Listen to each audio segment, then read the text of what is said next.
चलिए आज इलेक्ट्रोस्टैटिक का आज हम लोग का तीसरा लेक्चर है और इस लेक्चर में आज हम लोग कूलम्स फोर्स के बारे में पढ़ रहे थे।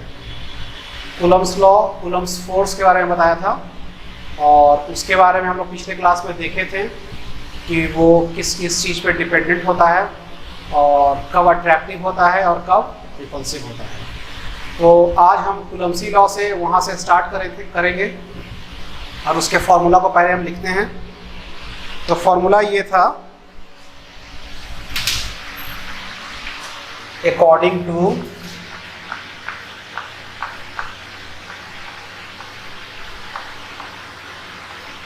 कूलम्स लॉ के आधार पर हम लोग का फॉर्मूला क्या था, F इज इक्वल टू के Q1 into Q2 by R का स्क्वायर। अच्छा, तो जैसे मान लीजिए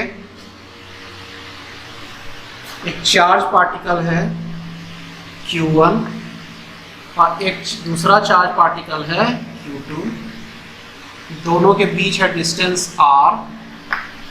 तो मेरे पास जो फॉर्मूला हो जाएगा वो क्या हो जाएगा, के Q1 into Q2 by R square. ये R क्या हो जाएगा, दोनों के बीच का डिस्टेंस हो जाएगा। ठीक है। अच्छा, अब एक चीज और, ये जो K है उसके बारे में आप लोग को शायद बताए थे कि उसको हम लोग कूलम्स कांस्टेंट कहते हैं। ठीक है, उसको क्या कहेंगे, कूलम्स कांस्टेंट।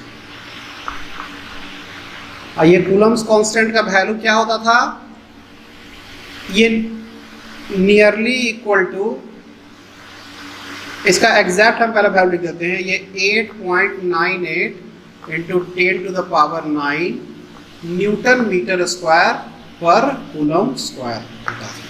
लेकिन इसको आमतौर पे 9 इंटू 10 टू द पावर 9 भी हम लोग लिख सकते हैं। ये बात समझ में आ रहा है। ये K क्या हो गया, कूलम्स का कांस्टेंट हो गया, ये कांस्टेंट वैल्यू हो गया। ठीक है, तो चलिए इसको डायमेंशनली हम लोग देखते हैं कि ये सही है कि नहीं है। तो देखिए फोर्स क्या होता है, अपन लिख देते हैं, फोर्स इज इक्वल टू क्या होता है, K Q1 into Q2 by R square. इसको कहीं पे किनारे में लिखिएगा, ठीक है, इसको मेन जगह पर नहीं लिखिएगा।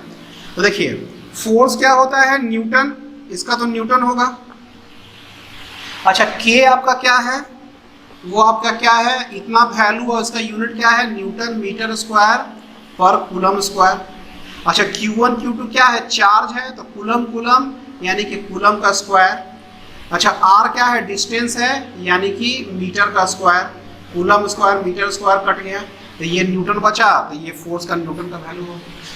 ठीक है, इसको कहीं पे क्या करिएगा आप लोग, किनारे में लिख लीजिएगा इसी पेज में। ठीक है,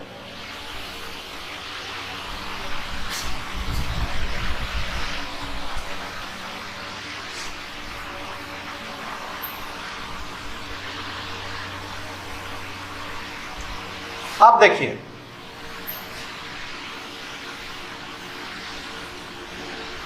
देखिए इसके बाद क्या करने का है आपको, कि ये तो आपका हो गया। अब K को हम लोग कभी कभी ऐसे भी लिखते हैं, 1/4 पाई एप्सिलॉन नॉट। ठीक है, अब एप्सिलॉन नॉट क्या होता है, where epsilon naught is equal to permittivity of free space. Permittivity of free space क्या होता है, फ्री स्पेस या वैक्यूम इसको कहिए। ठीक है, तो ये क्या कहना चाहता है ना कि K जो है, K में एप्सिलॉन नॉट है, परमिटिविटी ऑफ फ्री स्पेस है, यानी कि ये जो फॉर्मूला है वो आपका कहाँ पे अभी वैलिड है, ये वैक्यूम में वैलिड है, फ्री स्पेस में वैलिड है। वहीं पे इस फॉर्मूला को भी हम अप्लाई कर सकते हैं। अभी K का वैल्यू 1/4 पाई एप्सिलॉन नॉट है तब। ठीक है, अब देखिए परमिटिविटी ऑफ फ्री स्पेस होता क्या है। परमिटिविटी ऑफ फ्री स्पेस एक ऐसा चीज है कि जिस मीडियम में हम रखते हैं ना दो चार्ज पार्टिकल को जिसमें फोर्स लगता है, उसका परमिटिविटी के बारे में बताता है। यदि परमिटिविटी जो आपका क्या होगा वो ज्यादा हो जाएगा तो K का वैल्यू कम हो जाएगा, K का वैल्यू कम हो जाएगा तो फोर्स का वैल्यू भी कम हो जाएगा। ठीक है, तो ये परमिटिविटी आपका क्या है, परमिटिविटी एक तरह का मीडियम में, जिस मीडियम में चार्ज रखा हुआ है उसका वो पोलराइज कैसे होता है, पोलराइज होने का मतलब है कि पॉजिटिव नेगेटिव चार्ज में कैसे वो टूटता है, वो ज्यादा टूटेगा, यानी कि परमिटिविटी उसका ज्यादा होगा, एप्सिलॉन का वैल्यू ज्यादा होगा तो K का वैल्यू क्या हो जाएगा, कम हो जाएगा। K का वैल्यू कम होगा तो फोर्स क्या लगेगा, कम लगेगा। मतलब ऐसा मीडियम जहां पे पोलराइजिंग ज्यादा हो, जहां पे परमिटिविटी ज्यादा हो, वहां पे जो इलेक्ट्रोस्टैटिक फोर्स का वैल्यू क्या होगा, कम लगेगा। ठीक है, अब देखिए ये एप्सिलॉन नॉट का वैल्यू फिक्स होता है। एप्सिलॉन नॉट का वैल्यू होता है 8.85 इंटू 10⁻⁻12 कूलम स्क्वायर पर न्यूटन मीटर स्क्वायर। आ रहा है बात समझ में? यानी कि इतना वैल्यू जब आप डालिएगा यहाँ पे एप्सिलॉन नॉट का तो K का वैल्यू क्या आ जाएगा, यही 8.98 इंटू 10⁹ न्यूटन मीटर स्क्वायर पर कूलम स्क्वायर आ जाएगा। ये बात समझ में आ रहा होगा आप लोग को? ठीक है, चलिए अब हम लोग आगे बढ़ते हैं। इसमें हम लोग क्या देखेंगे कि फोर्स के, इसी के बारे में हम लोग अभी देखते हैं। देखिए ये जो फोर्स है वो क्या है आपका, K Q1 into Q2 by R का स्क्वायर है। अच्छा, फोर्स स्केलर क्वांटिटी होता है कि वेक्टर क्वांटिटी होता है? फोर्स स्केलर क्वांटिटी होता है कि वेक्टर क्वांटिटी होता है? तो ये एक्चुअली में क्या होता है, वेक्टर क्वांटिटी होता है। ठीक है, वेक्टर क्वांटिटी मतलब इसका डायरेक्शन भी होता है। तो जब हम यहाँ पे इसको डायरेक्शन के फॉर्म में लिखेंगे तो इसको वेक्टर के फॉर्म में लिखना पड़ेगा। ये एरो लगाने का मतलब है कि एक ऐसा क्वांटिटी है जो कि वेक्टर क्वांटिटी है, मतलब इसका वैल्यू तो है, साथ में इसका क्या है, डायरेक्शन भी है। ठीक है, अब जब हम इसको जब ऐसे लिखेंगे तब हम लोग को क्या करना पड़ेगा कि हम लोग को इधर भी हमको क्या करना पड़ेगा, एक यूनिट को हम लोग को इधर भी एक डायरेक्शन को डालना पड़ेगा। जब तक हम लोग डायरेक्शन को नहीं डालेंगे तब तक हम ये फोर्स का भी डायरेक्शन को नहीं लिख सकते हैं। तो हम लोग को क्या करना पड़ेगा, इधर डायरेक्शन डालना पड़ेगा। और इधर डायरेक्शन डालने के लिए R का हम लोग, ये जो R जो लेंथ है ना, उसका हम लोग यूनिट वेक्टर डालेंगे। यूनिट वेक्टर का ये साइन होता है, ये क्या होता है, unit vector of vector R। ठीक है, क्या होता है यूनिट वेक्टर, हम अब थोड़ा सा समझते हैं।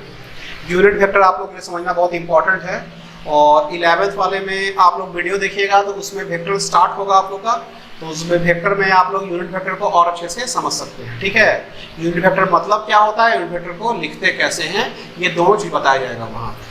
तो देखिए यूनिट वेक्टर एक्चुअली में होता क्या है। जैसा देखिए हम बोल दिए कि इधर से A पॉइंट से B पॉइंट जा रहे हैं। ठीक है, A पॉइंट से B पॉइंट जब जाएंगे, ये मीटर कितना है, 10 मीटर है। ठीक है, तो 10 मीटर है तो, लेकिन इसका डायरेक्शन किधर है, इधर साइड में। ठीक है, अब मान लीजिए इसको हम लोग वेक्टर R कह रहे हैं। तो वेक्टर R मतलब 10 मीटर ईस्ट इधर साइड में, इधर साइड वाला क्या हो गया, ईस्ट वेस्ट नॉर्थ साउथ, यानी कि ईस्ट डायरेक्शन में जा रहा है। ये बात समझ में आ रहा है? तो ये R वेक्टर हो गया। इसका यूनिट वेक्टर यानी R का जब यूनिट वेक्टर जब लिखेंगे तो इसका मतलब क्या हुआ ना, कि हम इधर जाएंगे तो हमको क्या करना है कि इधर जाना है, हमको सिर्फ डायरेक्शन लिखना है, हमको मैग्नीट्यूड नहीं लिखना है। यानी कि 10 मीटर मैग्नीट्यूड को नहीं लिखना है, सिर्फ डायरेक्शन को लिखना है। और हम जब डायरेक्शन को सिर्फ लिखेंगे यूनिट वेक्टर जब आर का, तो आर का यूनिट वेक्टर हो जाएगा आर के पावर में कैप दे दीजिए और क्या कीजिए, इसको लिखिए vector R by modulus of vector R. ये मॉडुलस ऑफ वेक्टर आर मतलब क्या हुआ कि इस आर का वैल्यू, यानी आर का वैल्यू कितना है 10 मीटर, इसको हम लोग मैग्नीट्यूड भी कहेंगे, मैग्नीट्यूड ऑफ वेक्टर आर। तो ये यूनिट वेक्टर मतलब क्या हुआ ना कि डायरेक्शन के बारे में सिर्फ बात कर रहा है, सिर्फ डायरेक्शन के बारे में बात कर रहा है। अब वेक्टर आर किसके बारे में बात कर रहा है, वो डायरेक्शन तो बात कर ही रहा है और साथ में मैग्नीट्यूड यानी 10 मीटर का भी बात कर रहा है। ये सिर्फ डायरेक्शन का बात करेगा और ये मैग्नीट्यूड और डायरेक्शन दोनों का बात करेगा। तो जब भी इसका हमको यूनिट वेक्टर लिखना हो वेक्टर आर का, तो हमको ये समझना है कि सिर्फ इसका डायरेक्शन लिखना है, और जब भी डायरेक्शन लिखना हो तो वेक्टर आर को लिखिए और साथ में उसका वैल्यू को लिख दिया, यानी कि 10 मीटर को, जिसको मैग्नीट्यूड कहेंगे। ये बात समझ में आ रहा है? तो देखिए, तो वेक्टर आर यहां लिख दिए और मैग्नीट्यूड ऑफ वेक्टर आर को हम लोग क्या लिखेंगे, आर का लेंथ, तो ये आर लेंथ हो गया आपका। ठीक है, ये बात समझ में आया कि नहीं आया? यूनिट वेक्टर क्या होता है? यूनिट वेक्टर एक ऐसा वेक्टर होता है जिसका डायरेक्शन तो होता है लेकिन मैग्नीट्यूड उसका कोई मतलब नहीं होता है। मैग्नीट्यूड जो इस वेक्टर का होगा वो 1 होगा। ठीक है, 1 मतलब कहने का मतलब है कि 500 मीटर भी होगा तो हम यूनिट वेक्टर लिखेंगे तो क्या हो जाएगा 1 मीटर।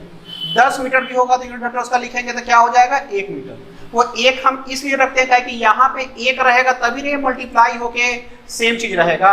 आदि मान लीजिए कि ये 10 20 रह जाता या कुछ पॉइंट में रह जाता तो इसका पूरा का पूरा वैल्यू को चेंज कर देता, लेकिन ये सिर्फ 1 वैल्यू इसका रहेगा तो 1 से कुछ भी मल्टीप्लाई होता है तो सेम ही रहता है। तो ये सिर्फ और सिर्फ इसका डायरेक्शन बताया। यदि मैग्नीट्यूड आप समझना चाहे तो आप समझ सकते हैं कि इसका 1 होगा। ठीक है, तो डायरेक्शन आपका, डायरेक्शन के लिए हम लोग यूनिट वेक्टर लिख रहे हैं और ये जो आर वेक्टर जो हो गया ओरिजिनल वेक्टर आपका हो गया। ठीक है, तो इस वेक्टर आर को हम लोग यूनिट वेक्टर को वेक्टर आर बाई आर भी लिख सकते हैं। ये क्या हो जाएगा के Q1 into Q2 by r square, और ये क्या हो जाएगा वेक्टर आर बाई आर। तो ये क्या हो जाएगा के Q1 into Q2 by R cube into vector R. देखिए ये चीज को क्या कीजिएगा, कहीं पे कोना में लिख लीजिएगा इसको। ठीक है, समझने के लिए।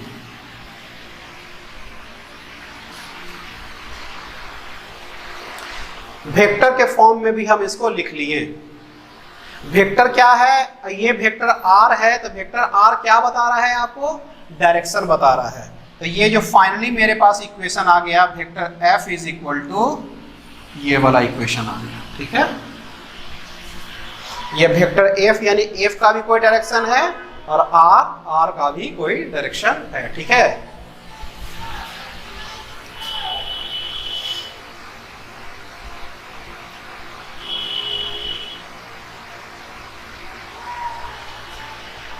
चलिए इसको हम मिटा रहे हैं।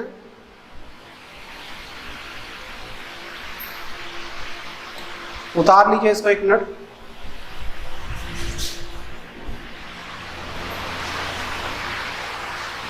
देखिए इसमें हम लोग क्या देखे थे कि 2 चार्ज पार्टिकल था।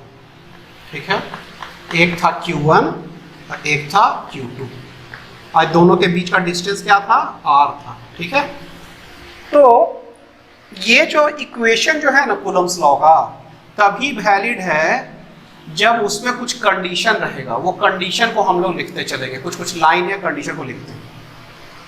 चलिए, सम, उसको ऊपर थोड़ा कर देते हैं।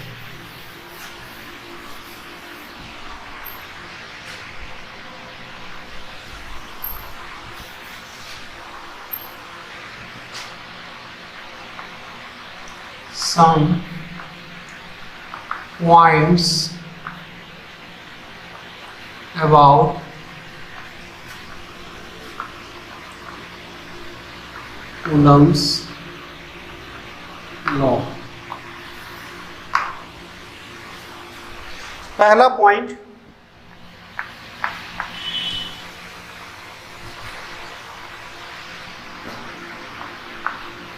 Coulomb's law is valid only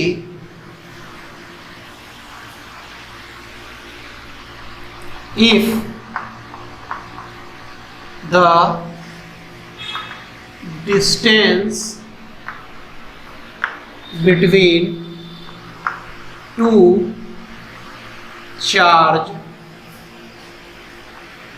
particle is large as compared to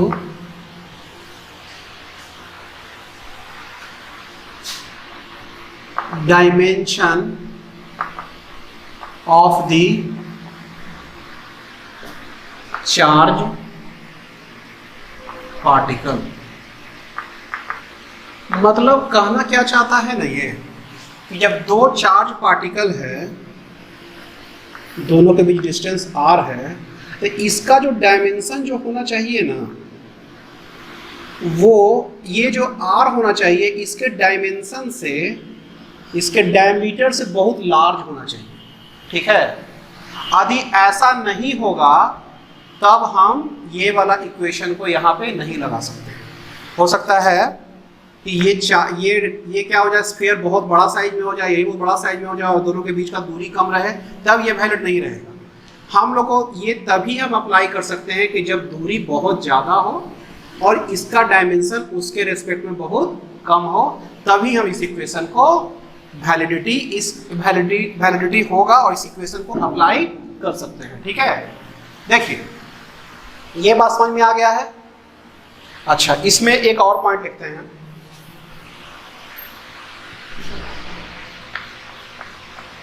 in that case charge particle will be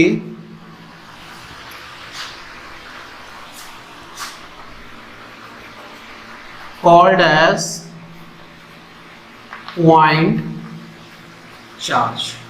तब चार्ज पार्टिकल उस समय क्या हो जाएगा, पॉइंट चार्ज कहलाएगा। आ रहा है बात समझ में? तो ये पॉइंट चार्ज हो गया। अच्छा, अब अगला point, the distance between charge particle should be greater than 10 to the power minus 15 metre. ये कम से कम इससे ज्यादा दूरी होना चाहिए, इससे कम दूरी रहेगा तब भी वैलिड नहीं होगा ये कूलम्स लॉ। ठीक है, तो दूरी को हमेशा क्या होना चाहिए, 10 to the power minus 15 metre से ज्यादा होना चाहिए। 10 to the power minus 15 metre तो बहुत कम, तो उससे तो हमेशा ज्यादा रखेंगे ही हम लोग। ठीक है, तो इतना कम से कम हम लोग को रखना है। चलिए अगला point,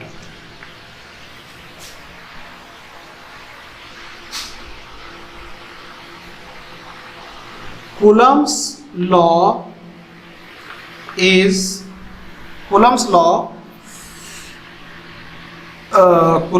follows Newton's third law of motion, Newton's third law, where there is an action and reaction force। ठीक है, अब देखिए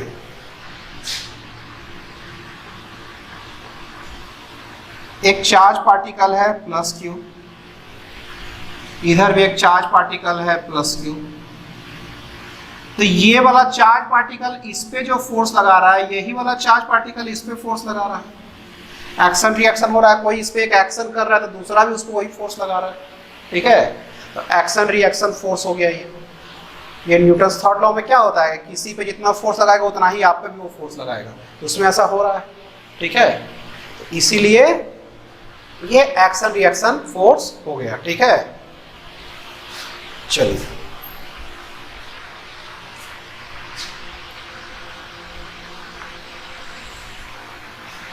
इसमें जो न्यूटन्स लॉ में है, इट इज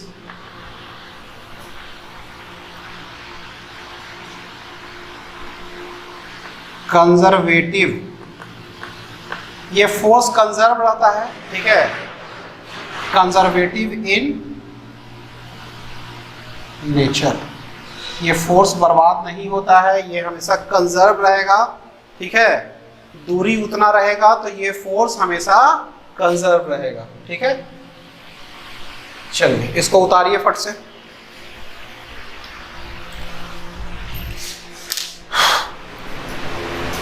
यहां तक उतर गया है। चलिए एक पॉइंट और लिख लेते हैं इसका, the magnitude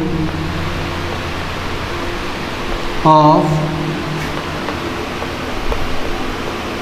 Coulomb's force is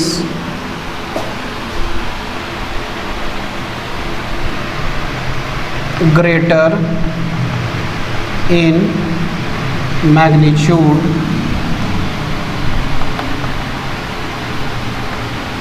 as compared to gravitational force।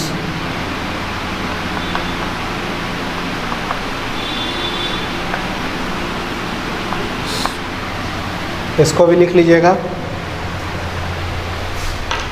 चलिए तो कुछ और पॉइंट के बारे में हम लोग अभी देखेंगे, कुछ और पॉइंट हम लोग देखना है। अब हम लोग देखेंगे परमिटिविटी के बारे में, जो लोग बात किए थे, परमिटिविटी को थोड़ा सा और अच्छा से देख लेते हैं, ठीक है।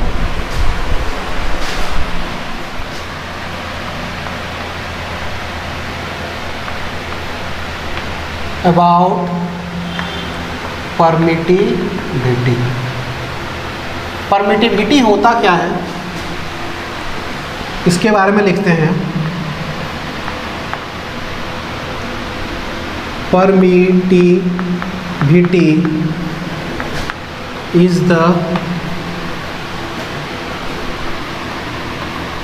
Polarising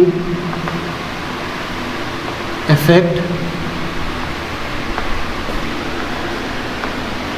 produced in the medium.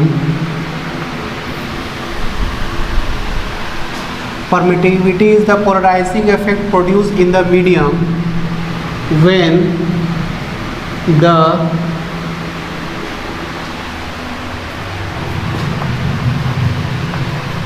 electric force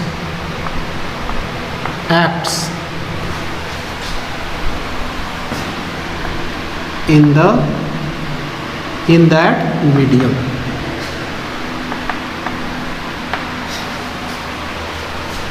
समझ में आ रहा है? तो ये क्या है, पोलराइजिंग इफेक्ट। होता क्या है ना कि मान लीजिए कि अभी हम वैक्यूम में नहीं रखते हैं उसको, ठीक है, किसको, कूलम्ब्स लॉ को, मतलब दो चार्ज पार्टिकल को। तो वैक्यूम में जब हम नहीं रखेंगे तो किसी दूसरे मीडियम में रखेंगे, तो दूसरा मीडियम का परमिटिविटी अलग हो जाएगा, तो उसमें हमको चेंज कुछ करना पड़ेगा फार्मूला में, तभी ना ऐसा हो पाएगा कि हम उस कूलम्ब्स लॉ को यूज़ करना है। वो ओरिजिनल कूलम्ब्स लॉ तो हम यूज़ नहीं कर सकते हैं यहाँ पे, तो हम लोग को क्या करना पड़ेगा, कुछ चेंज करना पड़ेगा। कुछ चेंज करके उस कूलम्ब्स लॉ को हम किसी भी मीडियम में फिर यूज़ कर सकते हैं, ठीक है। तो देखिए होता क्या है, तो परमिटिविटी एक्चुअली में क्या है कि जैसे ही दो चार्ज पार्टिकल जब दोनों एक दूसरे पे फोर्स लगाता है ना, तो तो उसके चारों तरफ जो चार्ज पार्टिकल के जो मीडियम होता है वो भी पोलराइज हो जाता है, यानी कि पॉजिटिव नेगेटिव में टूट जाता है। पॉजिटिव नेगेटिव में जितना ज़्यादा वो मीडियम टूटेगा उतना ही जो दोनों चार्ज बॉडी के बीच में जो फोर्स है ना वो कम लगेगा। यानी कि जितना, इसीलिए हम लोग स्टार्टिंग में क्या किए थे कूलम्ब्स लॉ में कि वैक्यूम में रखे थे दोनों चार्ज पार्टिकल को। जब वैक्यूम में रखे थे दोनों चार्ज पार्टिकल को तो हुआ क्या कि उसमें मीडियम तो कुछ है ही नहीं, वैक्यूम में तो कोई मीडियम नहीं हुआ, तो पोलराइजिंग का तो कोई दिक्कत है ही नहीं वहाँ पे। तो आराम से दोनों चार्ज पार्टिकल के बीच में जो फोर्स लग रहा है तो उस समय जो फोर्स लगेगा वो मैक्सिमम दोनों चार्ज पार्टिकल के बीच में फोर्स लगेगा। जैसे ही कोई मीडियम रखेंगे तो मीडियम में क्या हो जाएगा, कोई दूसरा मीडियम में रखेंगे तो पोलराइजिंग स्टार्ट हो जाएगा और दोनों के बीच का फोर्स क्या होगा, घटने लगेगा। तो उस समय कैसे लिखे कूलम्ब्स लॉ को, इसके बारे में हम लोग देखते हैं। ठीक है, चलिए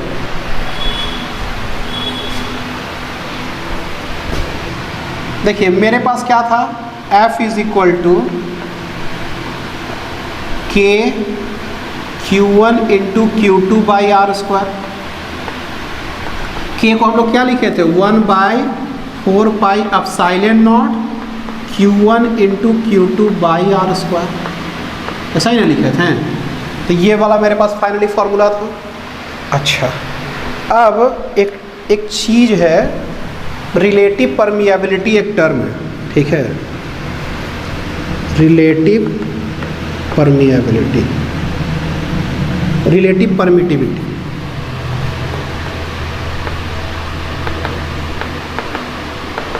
रिलेटिव परमिटिविटी जो है उसको मान लीजिए हम लोग ER से डिनोट करते हैं। ये क्या है रिलेटिव परमिटिविटी? ये है परमिटिविटी ऑफ मीडियम, ये किसी मीडियम का परमिटिविटी, उससे डिवाइड कर दीजिए परमिटिविटी ऑफ वैक्यूम से उसको डिवाइड कर दीजिए, तब रिलेटिव परमिटिविटी निकल गया। ठीक है, तो यहाँ पे इस फोर्स में हम एप्सिलॉन नॉट डायरेक्टली जो लिखे थे वो वैक्यूम का परमिटिविटी था। अब हमको कोई दूसरा मीडियम रहेगा तो वो दूसरा वाला यहाँ पे डायरेक्टली हम नहीं लिख सकते हैं। ठीक है, दूसरा वाला जब हमको लिखना पड़ेगा तो देखिए कैसे लिखेंगे, परमिटिविटी ऑफ मीडियम जब यहाँ से अब निकालेंगे, मान लीजिए इसको हम एप्सिलॉन कह रहे हैं और इसको क्या कह रहे हैं, एप्सिलॉन नॉट। ठीक है, तो जब हम अब इसको देखिए, इसको इक्वल कर देते हैं तो एप्सिलॉन नॉट का वैल्यू क्या हो जाएगा, epsilon R into epsilon not. हो गया कि नहीं हो गया? यानी कि अब यहाँ पे जब परमिटिविटी ऑफ मीडियम जब लिखेंगे तो उसके जगह पे हम क्या लिख देंगे, ER इंटू E नॉट, यानी कि F का वैल्यू क्या आ जाएगा, 1/4 पाई, 4 यहाँ पे लिख देते हैं, 4 अदर मीडियम, इसका मतलब 1/4 pi epsilon naught Q1 into Q2 by R का 4 पाई एप्सिलॉन क्या हो गया, इसका परमिटिविटी हो गया, और इसका परमिटिविटी का वैल्यू क्या है, 1/4 पाई एप्सिलॉन का क्या है, epsilon R into epsilon not into Q1 Q2 by R का स्क्वायर। आ रहा है बात समझ में? ये समझ में आ रहा होगा आप लोग को। ये Q1 Q2 बाई क्या हो गया, R का स्क्वायर हो गया। ठीक है, अब देखिए इसको फाइनली हम लिखते हैं, F इज इक्वल टू क्या हो गया, 1/4 pi epsilon R epsilon naught Q1 into Q2 by R का स्क्वायर। ठीक है, ये कोई भी मीडियम के लिए अब ये वैलिड होगा, ये किसी भी मीडियम में हम इसको यूज़ कर सकते हैं, बस वो मीडियम का रिलेटिव परमिएबिलिटी पता होना चाहिए, और epsilon not relative permeability vacuum वो तो पता ही है हमको, उसके साथ उसको मल्टीप्लाई कीजिए और ये वाला फोर्स का वैल्यू निकालिए। ठीक है, चलिए इसको उतारिएगा। चलिए, तो अब हम लोग क्या करेंगे, सुपरपोजिशन प्रिंसिपल देख लेते हैं क्या होता है।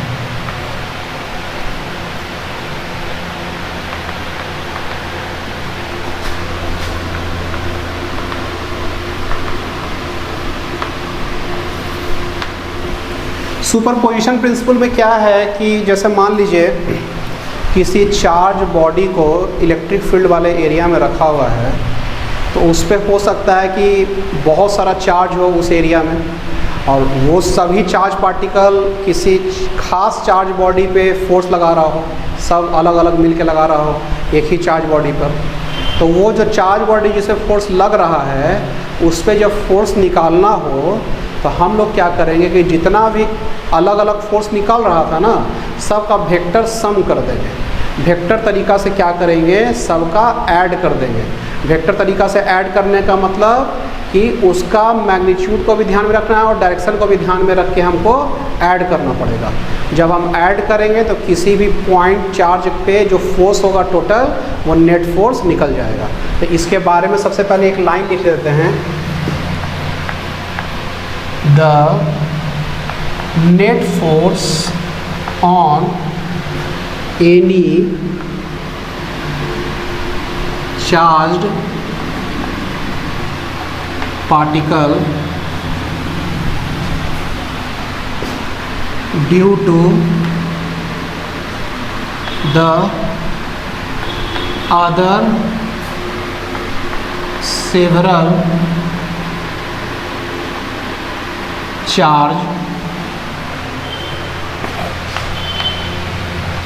particle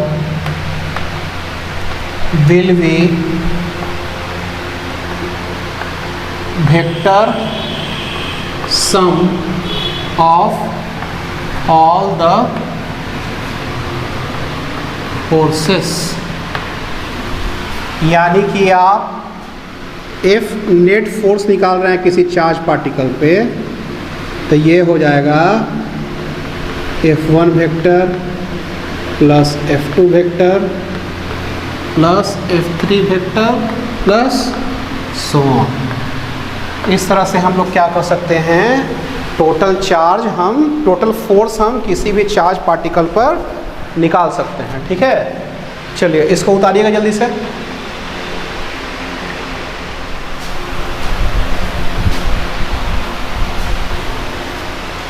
अब कुछ क्वेश्चन हम लोग करेंगे, इसको हम मिटा रहे हैं।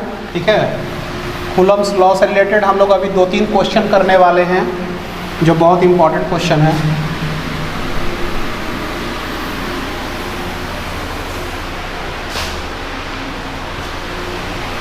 चलिए, तो सबसे पहला क्वेश्चन से स्टार्ट किया जाए।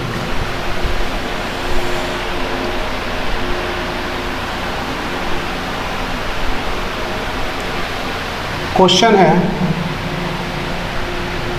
2 free point charge plus Q and plus 4Q are at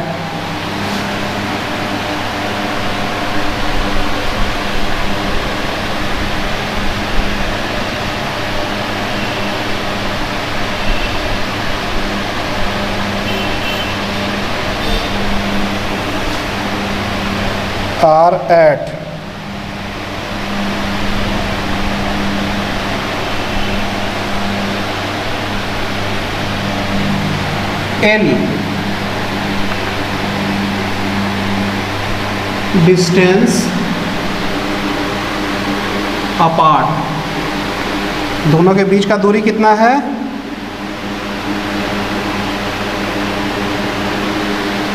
L है।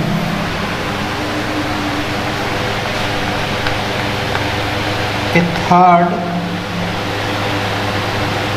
charge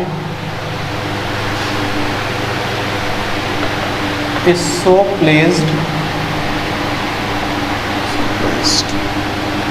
that the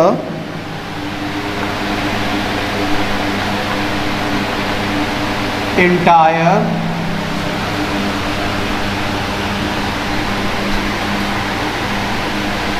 system is in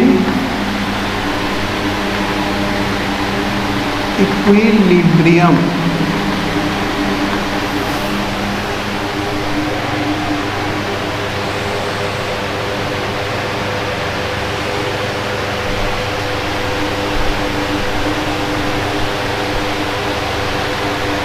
चलिए एक फोटो बना देते हैं आप लोग को। प्लस क्यू और प्लस 4Q।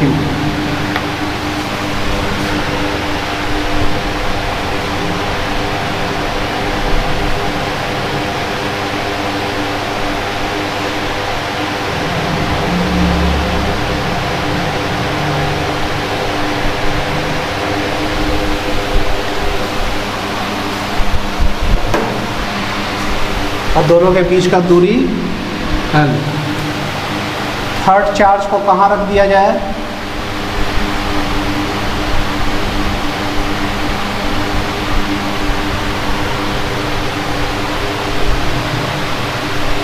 थर्ड चार्ज मान लीजिए कहीं पे हम रख देते हैं, ये कोई नेगेटिव चार्ज है और इसको मान लीजिए हम x दूरी पे रख देते हैं, ठीक है। ये कोई नेगेटिव चार्ज है, तो इसको बताइए कि कहाँ पे इसको रखना है। क्वेश्चन को ट्राई कीजिए। इसको बनाने के लिए क्या किया जाए? ये प्लस क्यू है या प्लस 4Q है। अब क्या हो रहा है कि ये दोनों का दोनों पॉजिटिव चार्ज है, तो ये इसको इधर ढकेलेगा, मतलब ये इसको इधर ढकेलेगा और ये इसको भी इधर ढकेलेगा, ताकि रिपल्सन होगा। तो ये और दूर भागेगा, तो दूर भागेगा तो स्टेबल इक्विलिब्रियम में नहीं आ गया, लेकिन ये बोल रहा है क्या है? इक्विलिब्रियम में है। इक्विलिब्रियम में है, इसका मतलब ये भी रुका हुआ है, ये भी रुका हुआ है। इसका मतलब जितना इधर फोर्स लग रहा है उतना ही इधर ही फोर्स लग रहा है, तभी नहीं ये रुका हुआ रहेगा। उसी तरह से इसमें भी जितना उधर फोर्स लग रहा है उतना ही इधर ही फोर्स लग रहा है, इसी कारण से ये रुका हुआ रह रहा है, ठीक है। तो चलिए, तो सबसे पहले मान लीजिए कि ये जो इस पे इधर फोर्स लगा रहा है, तो इस पे तभी इधर फोर्स लगेगा जब ये नेगेटिव चार्ज रहेगा। नेगेटिव चार्ज क्या करेगा? इसको इधर साइड में अट्रैक्ट करेगा, तो ये इसको इधर साइड में अट्रैक्ट किया। उस तरह से इस पे जब इधर फोर्स लग रहा है तो कोई नेगेटिव चार्ज इसको इधर खींचेगा, तो ये वाला नेगेटिव चार्ज इसको खींचेगा, तभी ये रुक सकता है, यहाँ पे नहीं हिलेगा ये। तो इसीलिए एक नेगेटिव चार्ज को हम रख दिए x दूरी पर। तो x दूरी पर रख दिए, तो ये दूरी कितना हो जाएगा? n-x दूरी, ठीक है। अब देखिए टोटल फोर्स हम इसको मान लेते हैं 1, 2 और 3 एट 1।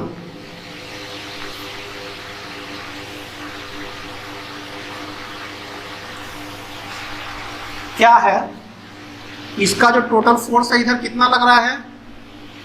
कूलम्स लॉ से 1/4 पाई एप्सिलॉन नॉट, मीडियम नहीं दिया था एप्सिलॉन नॉट, इसको मान रहे हैं, ठीक है।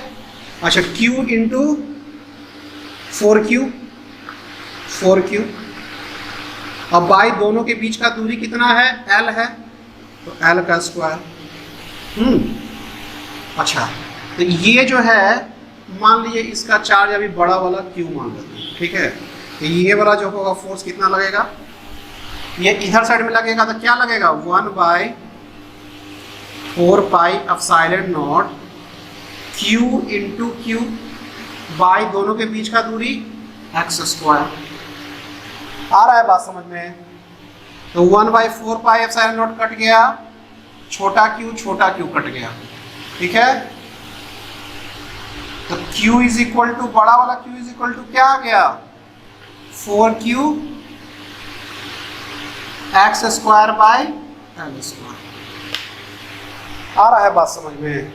4Q x square by L square, ठीक है। चलो अब क्या करते हैं, इसका देखते हैं, इसका हम कंडीशन मिलाते हैं क्या होगा। इस पे जो फोर्स टोटल लग रहा है उधर कितना लग रहा है? सेम फोर्स लग रहा है एट 2, इस पे एक फोर्स लगेगा उधर, तो वो फोर्स हो जाएगा 1/4 pi epsilon not 4q into q by l square. ठीक है, और इधर साइड से जो फोर्स लगेगा इस पे वो क्या लगेगा, 1/4 पाई एप्सिलॉन नॉट इंटू बड़ा वाला q इंटू 4q बाई दोनों के बीच का दूरी l माइनस एक्स का होल स्क्वायर। ठीक है, ये कट गया q कट गया, तो क्या बचा, अच्छा 4 भी कट गया। ठीक है, तो 4 भी कट गया, तो यहाँ छोटा q यहाँ पे बड़ा q। ठीक है, छोटा q और यहाँ पे बड़ा q। ठीक है, q by l square is equal to बड़ा वाला q by l minus x का होल स्क्वायर। ठीक है, अच्छा कुछ और रिलेशन आ रहा है क्या? ऐसा करते हैं, इस बड़ा वाला q के जगह पे इसका वैल्यू यहाँ डाल देते हैं, q बाई एल स्क्वायर है ना, यहाँ पे बड़ा वाला q के जगह पे क्या डालेंगे, 4q x square by l square और l माइनस एक्स का होल स्क्वायर हो गया ये। अच्छा ये एल स्क्वायर कट गया, q और q कट गया। अब देखिए लास्ट में बचा क्या यहाँ पे, l माइनस एक्स का होल स्क्वायर हो गया इधर, तो इधर क्या हो गया, 4 का एक्स स्क्वायर हो गया। ठीक है, अच्छा अब ये क्या आ रहा है, l minus x is equal to क्या आ जाएगा, प्लस माइनस 2x। ठीक है, तो l का जो वैल्यू आ जाएगा वो क्या आ जाएगा, प्लस 3x या माइनस 2x और प्लस x जाएगा तो क्या होगा, माइनस x। तो l बराबर माइनस x तो होने का बात नहीं है, तो ये तो गलत आ गया, तो l बराबर 3x आ गया। ठीक है, तो l बराबर 3x आ गया, यानी कि x बराबर कितना आ गया, l/3, यानी कि ये जो दूरी था वो कितना आ गया, l/3। समझ में आ रहा है बात? अच्छा x बराबर l/3 आ रहा है, तो इसमें हम डालते हैं q is equal to 4q और x बराबर l/3 ना, तो into l square by 9 by l square, ये कट गया, तो क्या बच गया, 4/9 q, यानी कि ये जो q का जो वैल्यू होगा वो 4/9 q होगा। ठीक है, चलो तो ये दोनों चीज निकल गया, एक q भी निकालनी है और एक l भी निकालनी है। ठीक है, चलिए इसको उतारिए। तो एक क्वेश्चन हम लोग और बताएंगे अभी, और ये भी कूलम्ब्स लॉ से है, तो इसको थोड़ा ध्यान से देखिएगा, इसको मिटा रहे हैं हम।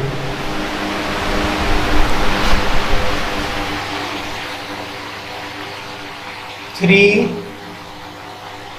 charges of equal magnitude, छोटा q, are placed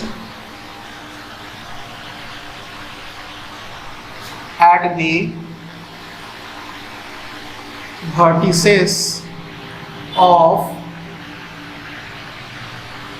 an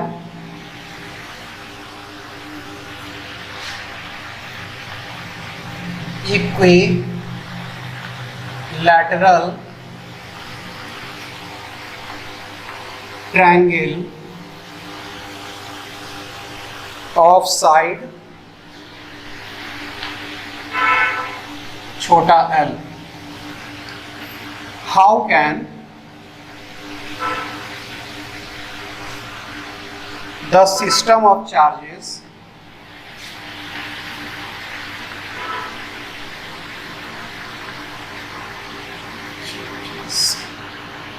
be placed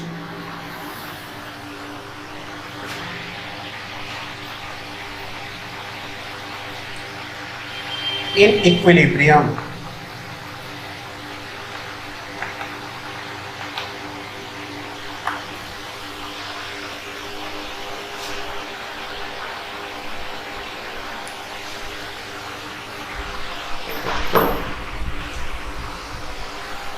question को पढ़िए एक बार, 1 मिनट क्वेश्चन में लगाइए पढ़ने के लिए, अच्छे से समझिए क्वेश्चन क्या कह रहा है। चलिए पहले इसका फिगर बनाया था।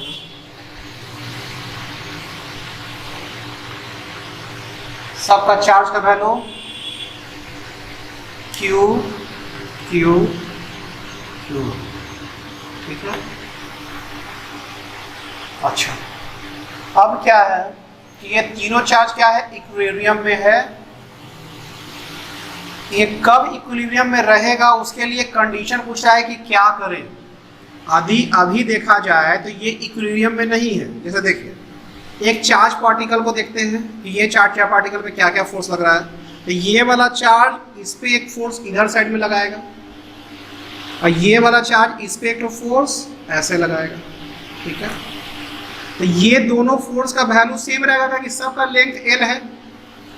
फोर्स जो इतना ये लगा रहा है, ये इस पे इतना लगा, वही इतना इस पे लगाएगा फोर्स, ठीक है।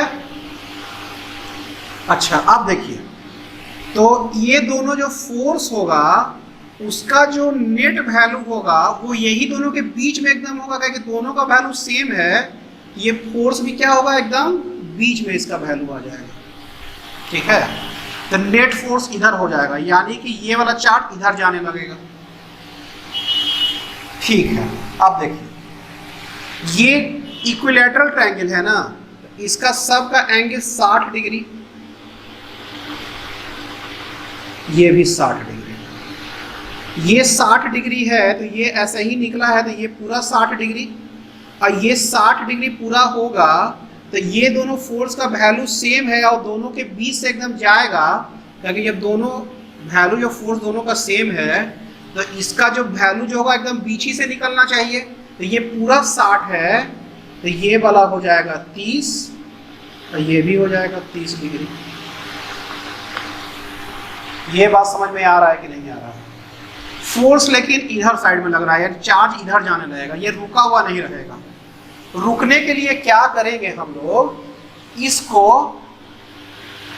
इसका सेंट्रॉयड में देखिए, सेंट्रॉयड कैसे बनता है कोई इक्विलैटरल ट्रायंगल, एक ऐसा बना है, ठीक है, एक ऐसा बना है।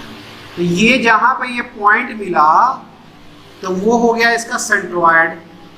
और सेंट्रॉयड में क्या करते हैं हम लोग, एक नेगेटिव चार्ज रख देते हैं। नेगेटिव चार्ज पॉजिटिव चार्ज को अट्रैक्ट करेगा, तो जो नेट फोर्स इधर अट्रैक्ट करेगा वो उसके बराबर हो जाएगा, तो ये वाला चार्ज नहीं जाएगा इधर, यानी कि एक नेगेटिव चार्ज मान लीजिए -Q हम यहाँ पे रख देते हैं। ये बात समझ में आ रहा है कि नहीं आ रहा है? अभी -Q चार्ज नहीं है, तो दोनों चार्ज के कारण ये वाला चार्ज इधर जाएगा, इधर जाएगा तो इधर फोर्स लग रहा है, तो एक इधर फोर्स चाहिए जो इस चार्ज को रोक सके, यहाँ पर वाला चार्ज को। तो यहाँ पर वाला चार्ज कोई नेगेटिव चार्ज होगा तभी ना, क्योंकि ये पॉजिटिव है ये नेगेटिव है, तभी ना उसको अट्रैक्ट कर पाएगा। तो ये वाला फोर्स इधर लगना चाहिए, और ये फोर्स का वैल्यू इस वाले फोर्स के बराबर होगा तभी ये रुक पाएगा। यहाँ तक बात आप लोगों को समझ में आ रहा होगा शायद। तो देखिए, सबसे पहला चीज, इसको अच्छे से एक फिगर को हम और बना देते हैं।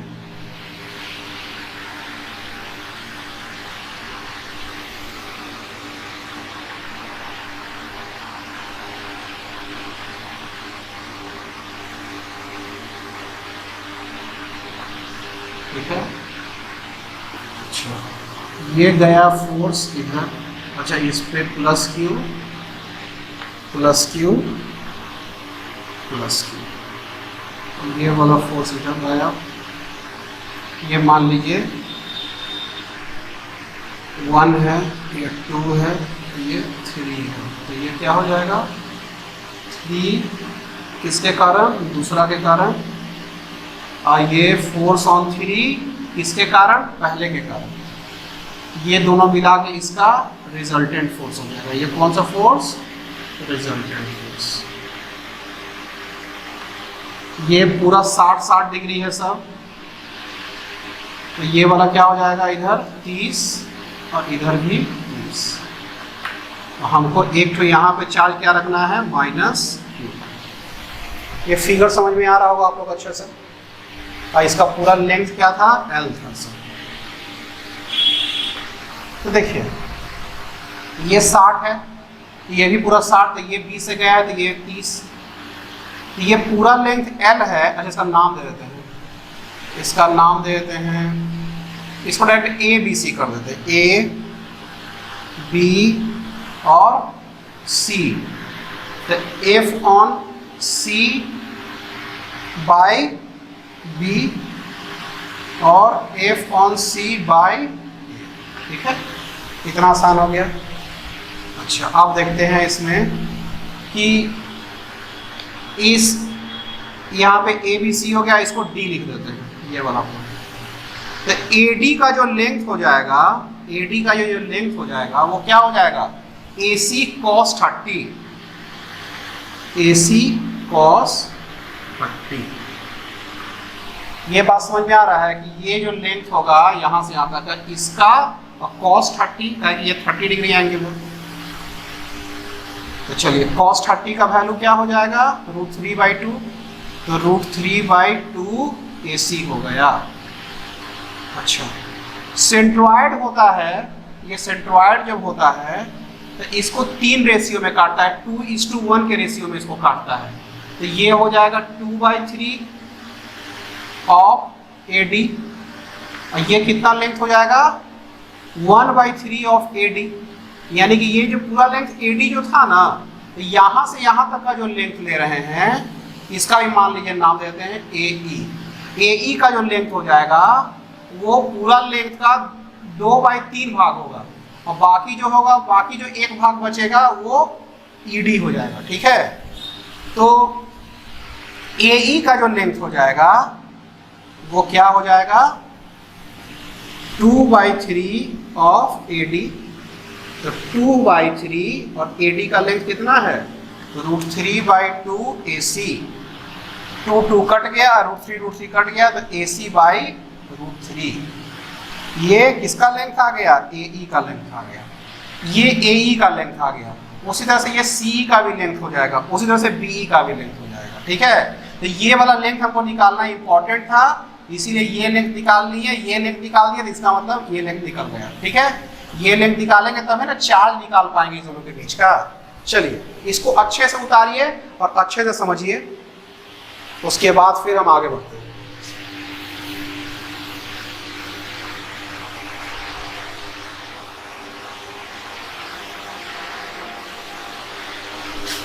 अब देखिए ये जो फोर्स है इसके कारण ये फोर्स को हम लोग निकालते हैं, FCB को निकाल लेते हैं। FCB क्या हो जाएगा 1/4πε0 इंटू Q स्क्वायर बाय,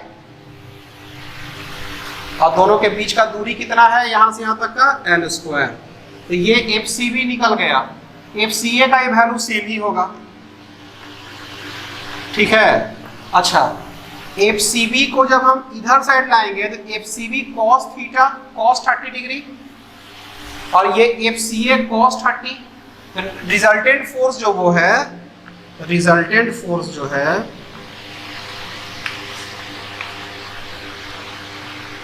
वो क्या हो जाएगा FCB cos 30 plus FCA cos 30। FCB FCA same ही ना है, तो FCB 2FCB cos 30 हो गया ये। अच्छा 2 और FCB का वैल्यू कितना है 1/4πε0 Q square by L square, और cos 30 का वैल्यू √3/2। 2 कट गया तो क्या बच गया √3Q square by 4, √3Q square by 4πε0 L square.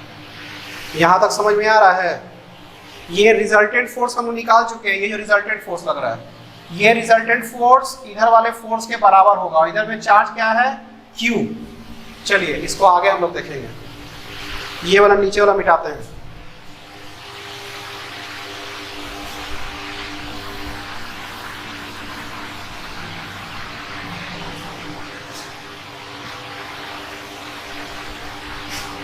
अब देखिए इसके कारण जो इस पे जो फोर्स लगेगा वो क्या लगेगा, यहाँ पे माइनस Q चार्ज है, ये Q है, तो ये फोर्स का जो वैल्यू निकलेंगे वो क्या लिखेंगे, Q by 4 pi epsilon not, और दोनों के बीच का दूरी, ये दोनों के बीच का दूरी AE का वैल्यू हम निकाले थे। AE का वैल्यू हम कितना निकाले थे, तो AE का वैल्यू तो हम मिटा दिए ना।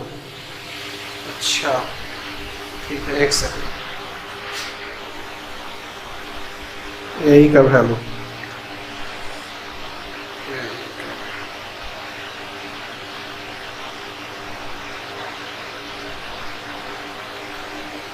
चलिए AE का वैल्यू फिर से निकाल लेते हैं।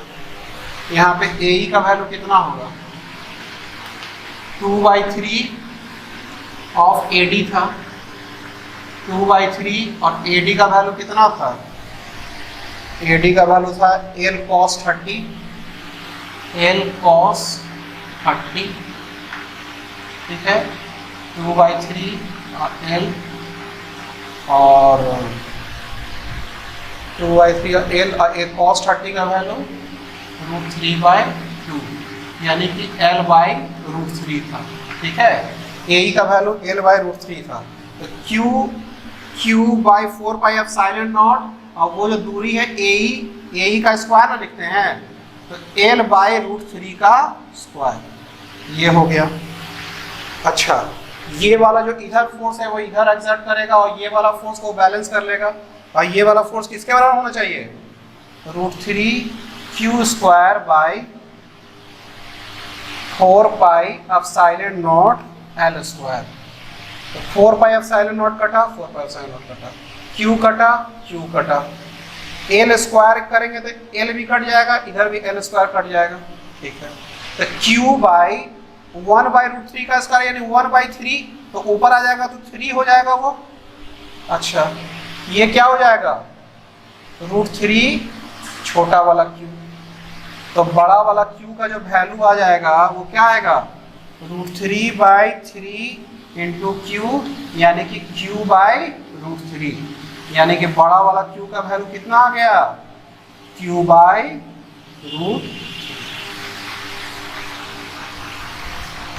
आ रहा है बात समझ में, ये आ गया Q = Q/√3, ठीक है। इसको उतारिए, ठीक है। तो आज भर के रहने देते हैं, एक क्वेश्चन और है, एक क्वेश्चन हम लोग अगले क्लास में करवाएंगे, ठीक है। तो आज का लेक्चर यही खत्म होता है।